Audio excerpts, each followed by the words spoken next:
We are back here on Carolina Women. We are at Whip Salon with owner extraordinaire Amy, and this is simply one of 7 salons. Correct. And Erin and I have been chatting with you. How do you do that? How do you manage this? Well, that's a good question. I mean, like taking a step back, many years ago, I had this idea to try to figure out what my principles were so that I could figure out the best way to conduct my whole life, actually.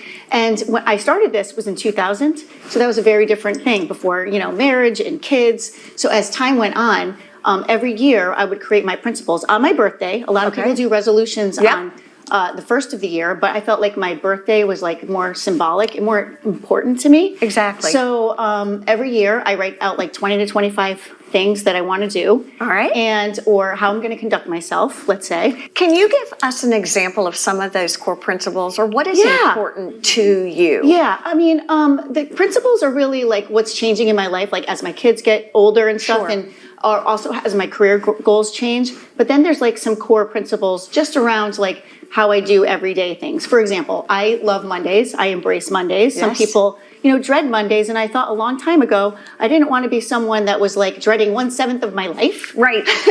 So I wanted to really be Mondays rule, you know? You reframed it. I did reframe it, and my kids think I'm such a weirdo because I get all excited about Mondays, and they're like, Mom.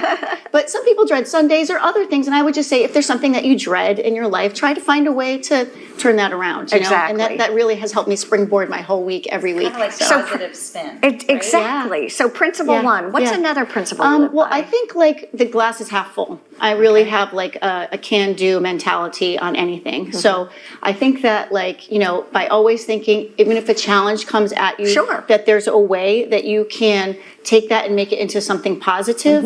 I think that has been a game changer for me. There's always a workaround. You can figure it out. So something that even I would get in any of the salon business, if I have something that I'm not psyched about, I can always say, okay, how can I make this something positive? Talk to me about a third principle. This is so fascinating. Thanks.